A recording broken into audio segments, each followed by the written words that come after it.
আসসালামু আলাইকুম। ঐতিহাসিক শোলাকিয়া ঈদগাহ ময়দানে চলে আসলাম। কিশোরগঞ্জ জেলা শহরের প্রাণকেন্দ্রে ঐতিহাসিক শোলাকিয়া অবস্থিত। বাংলাদেশের সর্ববৃহৎ ঈদুল ফিতরের জামাত এই ময়দানেই অনুষ্ঠিত হয়। এই জামাতের প্রতি মুসলিমদের আকর্ষণ ও বিশ্বাস ক্রমেই বাড়ছে। ফলে প্রতি বছরই এ মাঠের আয়তন বৃদ্ধি পাচ্ছে, নামাজির সংখ্যা বাড়ছে, ছড়িয়ে পড়ছে মাঠের সুনাম। শোলাকিয়া ঈদগাহ ময়দান আকর্ষণীয় ও বিশাল জামাত গৌরবময় ও ঐতিহ্যশালী করেছে কিশোরগঞ্জকে। বহু দূর দূরান্ত থেকে, এমনকি দেশের সীমানা পেরিয়ে বিদেশ থেকেও মুসলিম আগমন এ মাঠের মর্যাদাকে বাড়িয়ে তুলেছে। বহু পর্যটক এই অভূতপূর্ব মহামিলনের দিনক্ষণটি দেখার জন্য উপস্থিত হচ্ছেন। কিশোরগঞ্জ জেলা শহরের পূর্ব প্রান্তে মনোরম পরিবেশে ঐতিহাসিক শোলাকিয়া ঈদগাহ ময়দানের অবস্থান। এ মাঠের দক্ষিণ পাশে দিয়ে নরসুন্দা নদী পূর্ব পশ্চিমে চলে গিয়েছেন।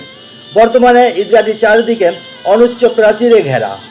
কিশোরগঞ্জের এই ঐতিহ্যবাহী ঈদগাহের সৃষ্টির ইতিহাস সম্মুখে অনেক জনশ্রুতি আজও প্রচলিত রয়েছে। জানা যায় 1828 সালে এই মাঠের গোড়াপত্তন হয়। ওই বছরই স্থানীয় সাহেব বাড়ির সৈয়দ আহমদ রাদিন এর তালুক সম্পত্তিতে তারই ইমামতিতে ঈদের প্রথম জামাত অনুষ্ঠিত হয়। পরবর্তীতে স্থানীয় হয়বতনগর দেওয়ান পরিবারের অন্যতম দেওয়ান মান্নান দাদ খানের বদান্যতায় এ মাঠের কলেবর বৃদ্ধি পায় এবং এর পরিধি বিস্তৃত লাভ করে। দেওয়ান মান্নান দাদ খান ছিলেন বীর ঈশা খাঁর অধীনস্থ বংশধর। তাহলে বন্ধুরা, আজকের মতো এই পর্যন্তই।